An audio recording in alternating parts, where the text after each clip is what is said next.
3일 후에 사도 바울이 기나긴 여행을 마치고 마침내 로마에 도착해가지고 로마의 관청에 신고하러 갔습니다.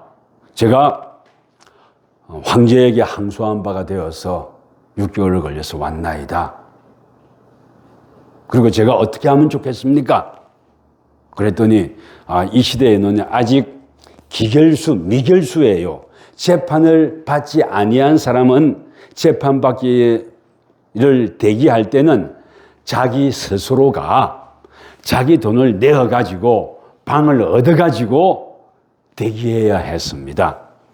그리고 그렇게 대기할 때도 간수 또는 군인 한 명을 붙여가지고 관리를 하게 했어요. 그리고 조건이 또 있었습니다. 이 울타리는, 네 집의 울타리는 벗어나지 마라.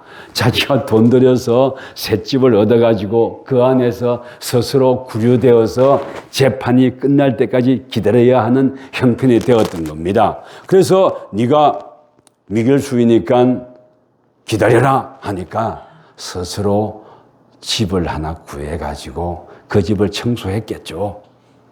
먹고 살 준비를 했겠죠. 그것이 3일이 걸렸던 모양입니다. 그리고 마침내 3일 후에 그가 제일 먼저 한 일이 뭡니까? 동족 유대인들을 불렀다 이겁니다. 동족 유대인들. 왜 그는 동족 유대인들을 불렀을까요? 그의 삶의 족적을 본다면 동족 유대인이라고 말한다면 이가 갈렸을 텐데 그럼에도 그는 동족 유대인들을 불렀다 그랬습니다. 왜 그랬을까요? 그는 유대주의자, 민족주의자였거든요. 세상이 다 뒤집어지고 나의 민족, 내 동료 모두가 나를 돌을 들고 치러 온다고 해도 나는 유대인이다. 나는 유대 민족의 한 사람이다 하는 이런 정체성이 사도 바울에게는 아주 강력하게 있었거든요.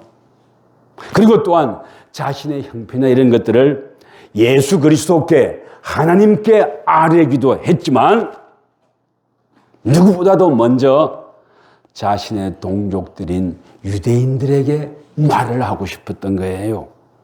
그래서 뭐라고 했습니까?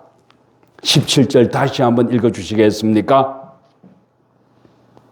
사흘 후에 바울이 유대인 중 높은 사람들을 청하여 그들이 모인 후에 이르되 여러분 형제들아 내가 이스라엘 백성이나 우리 조상의 관습을 배척한 일이 없는데 예루살렘에서 로마인들의 손에 죄수로 내준 바 되었으니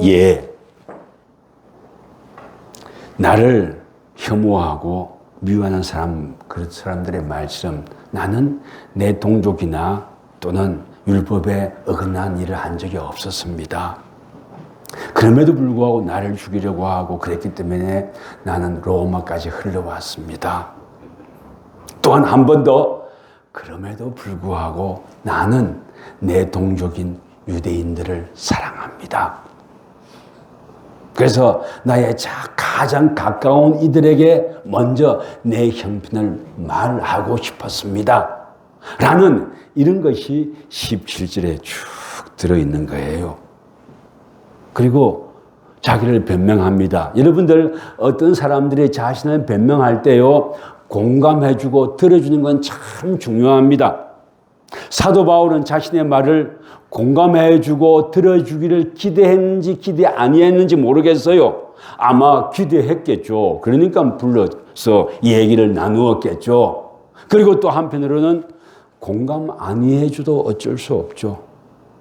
그는 제일 마지막 그의 마지막 최후의 보루는 예수 그리스도이니까.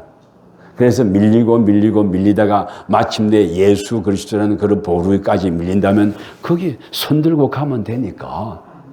그런 마음으로 동족들을 불렀던 거예요. 그래서 자신의 입장을 쭉 얘기를 합니다. 그리고 거기서 또 핵심적인 이야기가 뭐냐면요. 20절 한번 또 읽어주시겠습니까? 이러므로 내가 너희를 보고 함께 이야기하려고 청하였으니 이스라엘의 산 소망으로 말미암아 내가 이 쇠사슬에 매인 바 되었노라. 아멘. 이스라엘의 소망. 지금 내가 이런 어려운 일을 겪고 하는 것은 여기 사실 따옴표를 하나 넣어야 되는데요. 이스라엘의 소망 때문이었습니다. 이스라엘의 소망을 딴 말로 바꾸면 메시아. 그래서 더 구체적으로 지칭한다면 예수 그리스도. 그분 때문이었습니다. 내가 지금 이런 여러 가지 일들을 만난다 하고 그것 때문에 이렇게 메인 몸이 되었는데 그의 이렇게 됐던 이유의 핵심적인 것은 이스라엘의 소망. 내 민족들이 예수 그리스도를 구주인 줄 알고 그리고 구원받고 새로운 삶, 영생을 누리는 삶, 또한 이 땅에서 하나님 나라를 사모하며 살아가는 삶, 살아가는 그것을 보는 것이 나의 큰 소망이었습니다. 그래서 나는 그 이스라엘의 소망 때문에 지금까지 이런 삶을 살아왔고, 여기까지 흘러왔다고 할까요? 여기까지 끌려왔다고 할까요? 여기까지 몰려왔다고 할까요? 아닙니다. 그 모든 것도 아닐 거예요. 여호와 하나님께서 승리하셨습니다. 예수 그리스도께서 이 자리까지 인도해 오셨습니다. 라는 그런 고백을 하고 싶었을 겁니다. 여기까지 왔다는 겁니다. 그리고 그렇게 얘기했더니 뭐라고 합니까? 당신이 나의 이스라엘에 있는 우리 동족들이 당신에 대해서 뭐라고 하고 고소하고 험담하는 것은 나 한 번도 받은 적이 없다. 로마에 살고 있는 유대인 유력자들이 와가지고 사도 바울이 이스라엘의 소망 때문이었다 말하니까 지금 그 앞에 있던 유대인들이 말하는 거예요. 당신에 대해서 뭐라고 하고 하는 말 한 번도 들은 적이 없다. 그리고 당신이 그렇게 혐의가 있는 것 같지도 않다.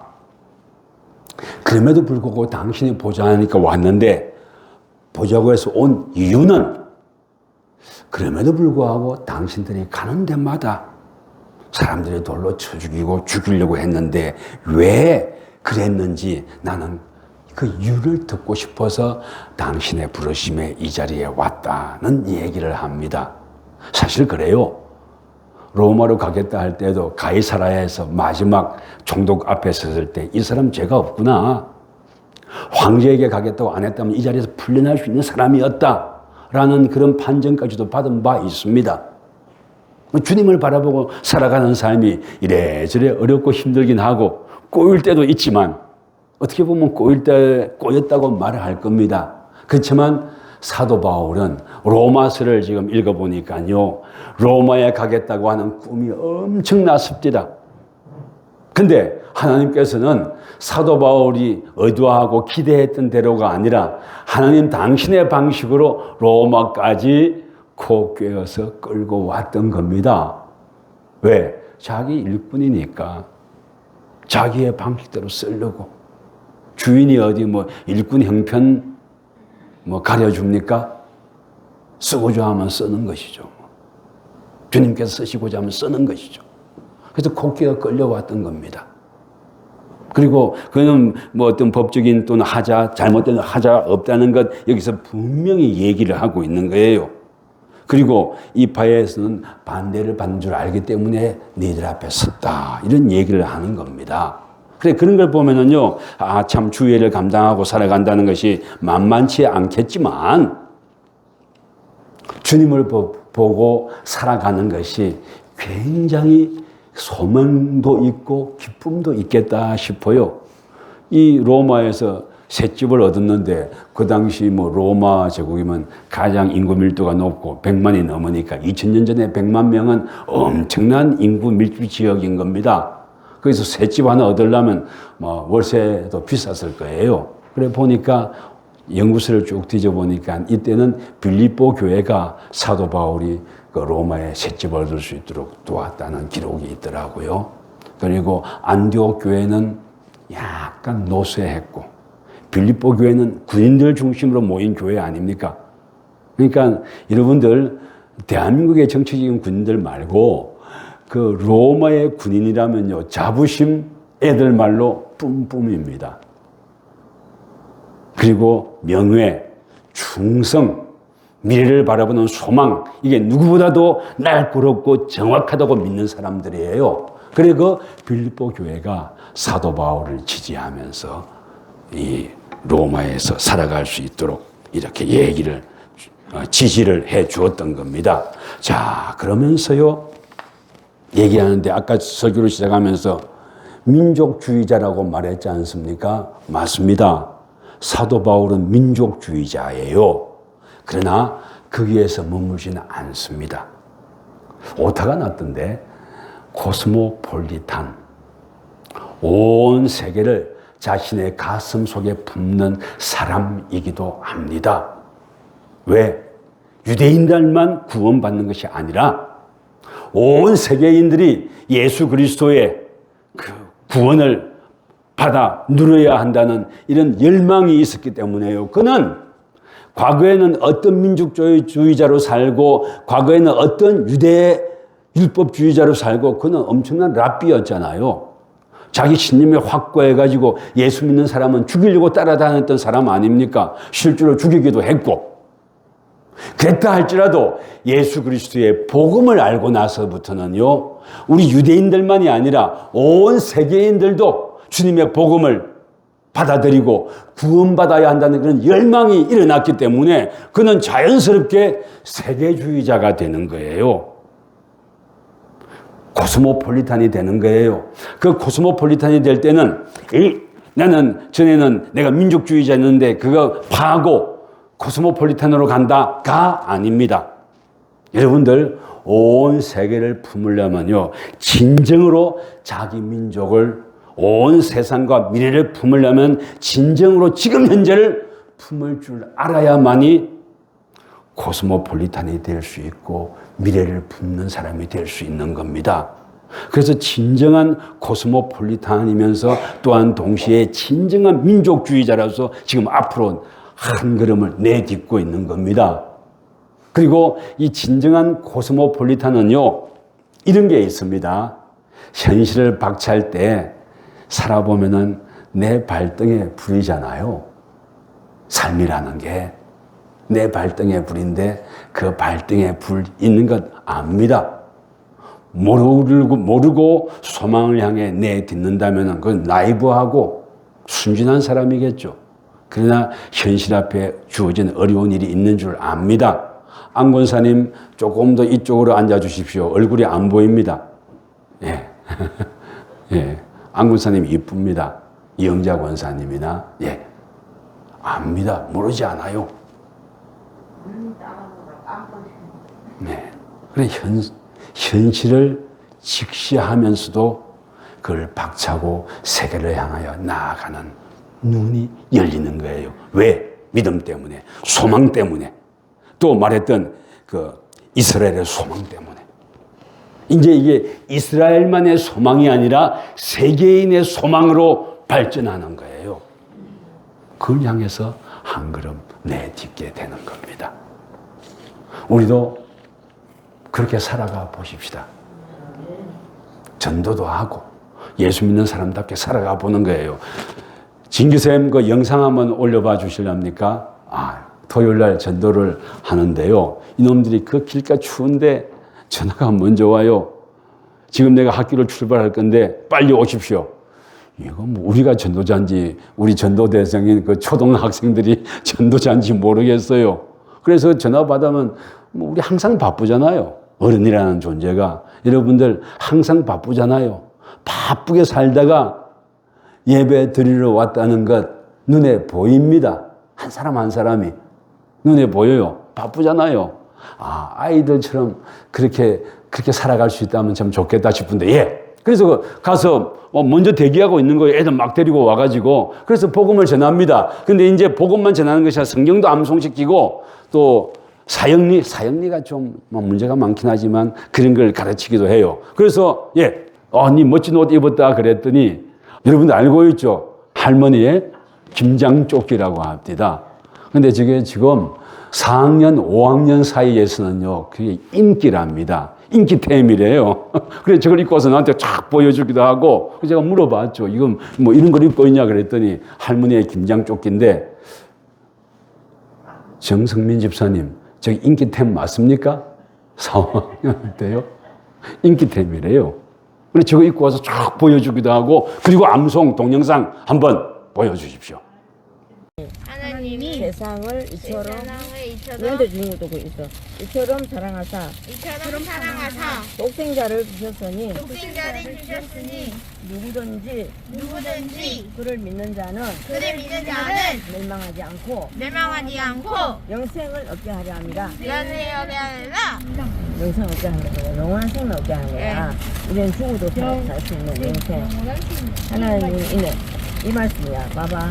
다음이야. 하나님이 세상을 이처럼 사랑하사 독생자를 주셨으니 이는 그를 믿는 자마다 영생을 얻게 하지 않으라. 이런 말씀이 이거는 여기 어디 있어? 이거 영접하는 거. 이거 바꿔줄게. 그래, 뭐, 차도 지나가고, 눈도 시끄럽게 날리고, 그렇지만 해보는 거죠. 주님의 몫이니까. 여러분들, 그리고 열매는 주님의 몫인데, 그러나 여러분과 저의 몫이 있습니다. 뭐냐면요, 형편에 막 주어서 기도해 주는 거예요. 기도하고 마음을 밀어주는 거예요. 뭐 얼마 아니지만은 저기 코스모폴리탄이라고 써주세요. 여러분들이 준비해 주기 때문에 나가면은 아낌없이 줄 수 있어요. 뭐 아이템이 뭐 대단한 건 아니지만 달라는 대로 다 주고 옵니다. 근데 거기에 암송할 말씀도 들어있고, 그래서 암송할 말씀 출력해서 준 거 한 10개 모아오면 또 뭐 뭐를 주기로 약속이 되어 있고 그래요. 그리고 또 이런 것도 합니다. 애가 한 새 친구 한 명을 데리고 오잖아요. 우리는 새 친구 데려온 새 친구한테 너무 몰두하면 안 됩니다. 그것도 소중하지만은요, 새 친구를 데려온 그 친구를 소중하게 여기고 아껴줘야 돼요. 그래야 또 데리고 오죠. 그렇잖아요. 우리는 지금까지 참 그랬어요. 새 사람만 오면 그게 최고인 줄 알고 데리고 온 사람은 이렇게 좀 방심하고 방임하는 경향이 있었는데 그렇지 않더라고요. 소위 요즘 말로 한다면은 고인물이 더 열심히 하고 더 기뻐하고 더 격려하는 게 우리에게 필요한 것 같아요. 그리고 그런 고인물이 없다면은 교회가 어떻게 유지가 될 수 있겠습니까? 근데 사도 바울은 아직 고인물도 없었던 상태 같아요.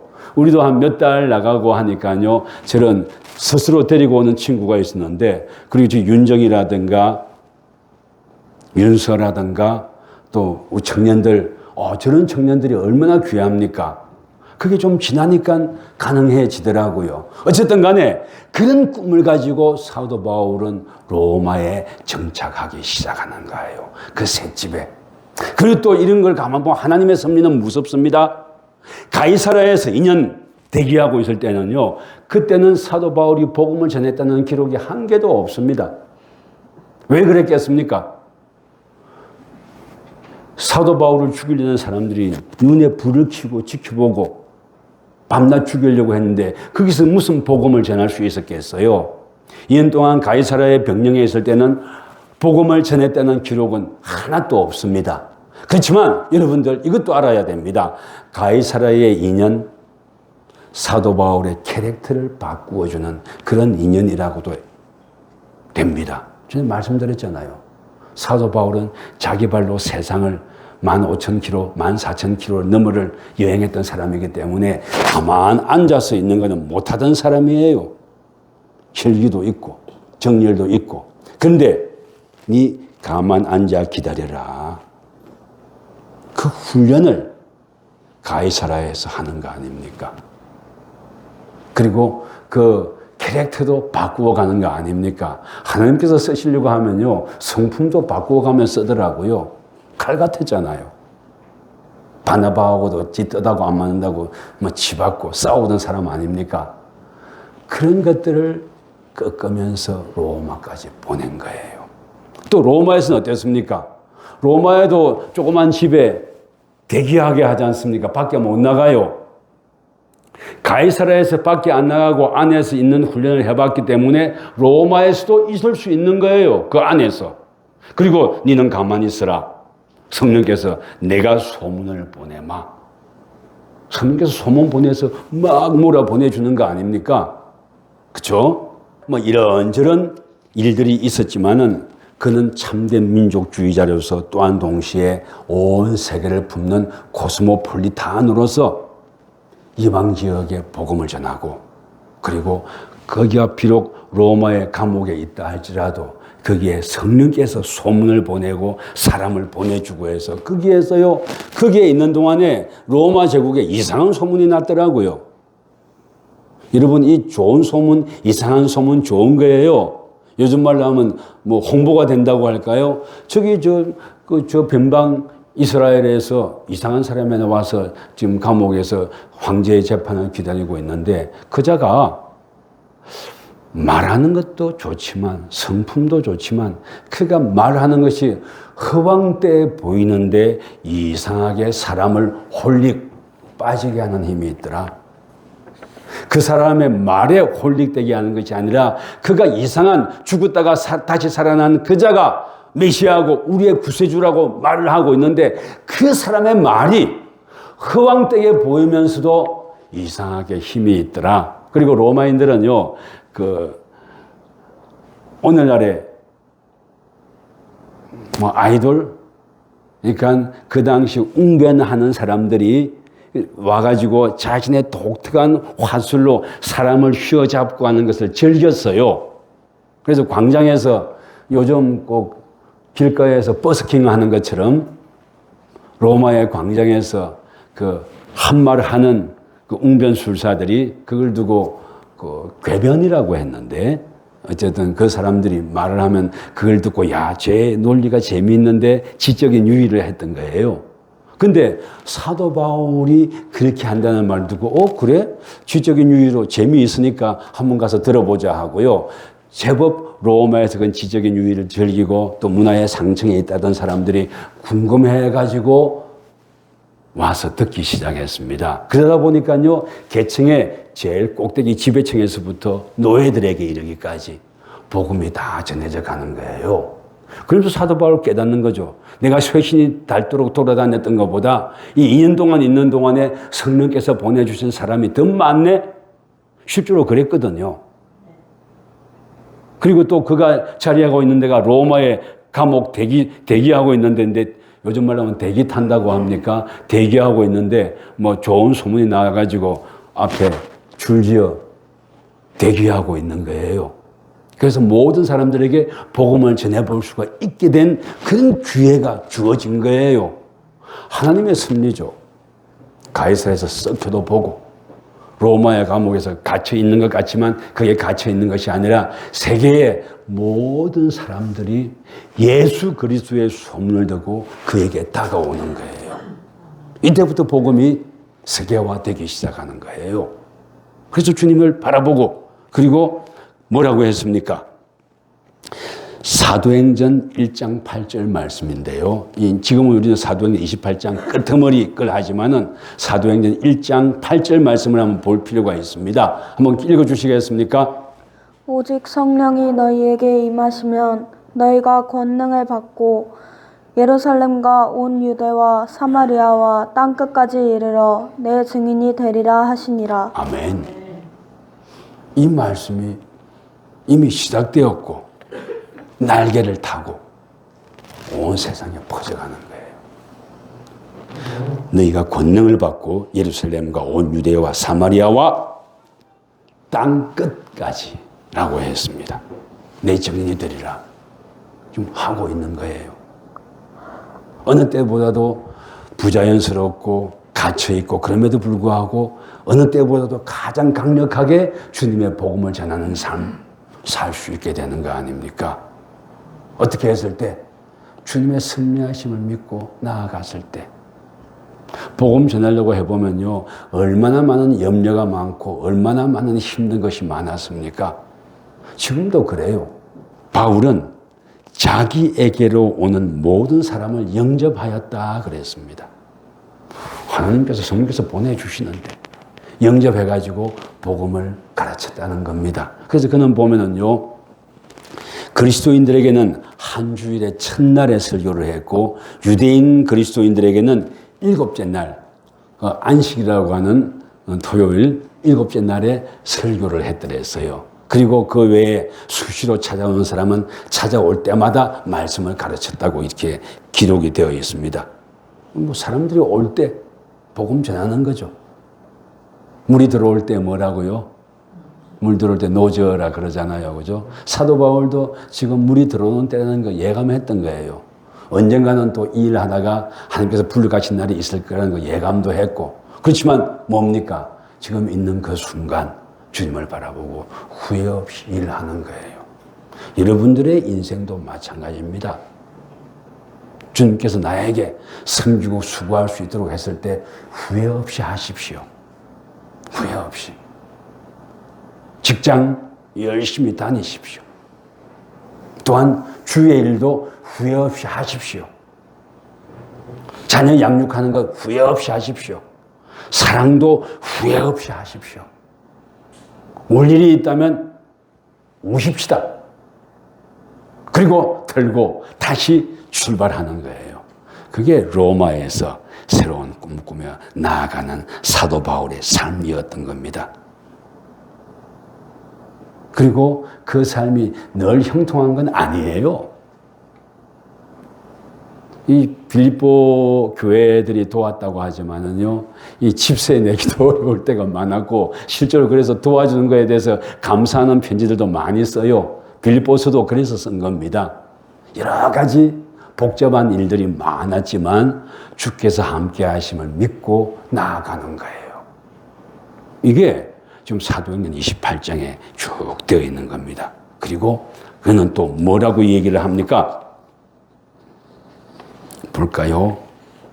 그리고 이렇게 말씀을 전할 때 그 말씀을 듣고 어떤 이들은 주님을 영접하고 고백하지만 어떤 이들은 주님을 모르고 냉담하기도 합니다.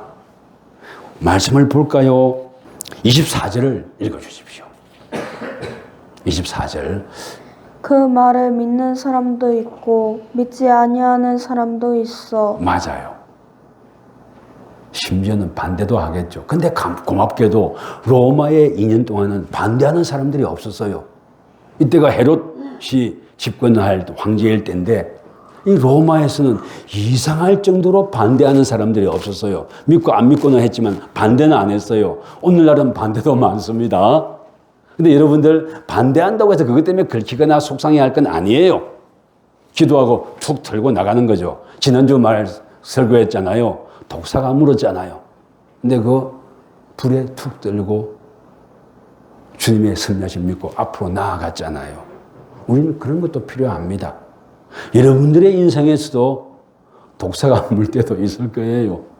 또 여러분들의 인생에도 짠하고 불편하고 내 마음 같지 않을 때도 있을 겁니다.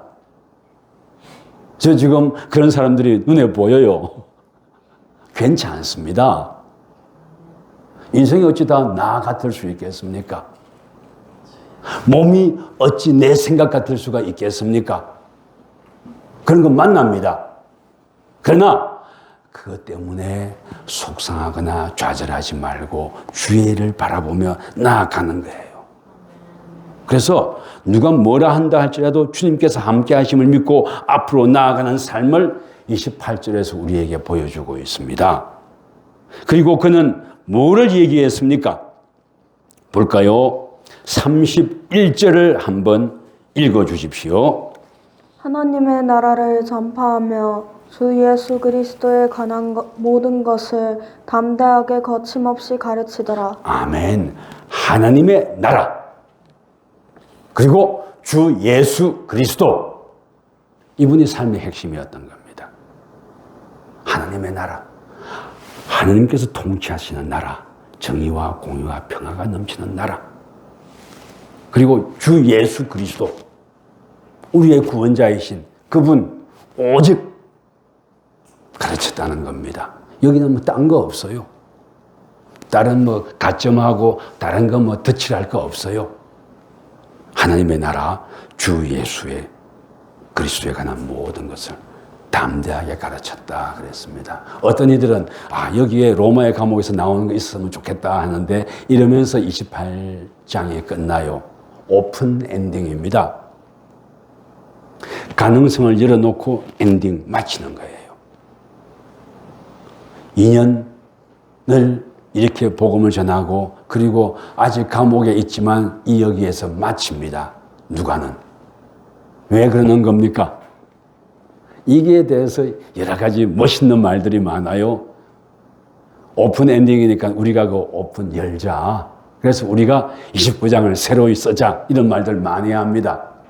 여러분들의 삶 속에서 29장 써주기를 바라는 마음이 오픈 엔딩에 들어가 있는 거예요.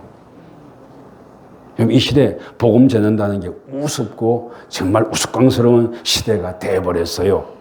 그럼에도 불구하고 하나님 나라와 주 예수 그리스도 그분은 우리의 영원한 것이고 우리의 모든 분이십니다. 그분께 소망을 두고 살아서 삶의 지금 이 순간을 돌파하고 기쁨도 누릴 줄 알고 내 마음속에는 헛헛하고 힘든 것도 내려놓을 줄 알고 주님을 바라보며 살아가는 여러분과 제가 되기를 주의 이름으로 축원합니다.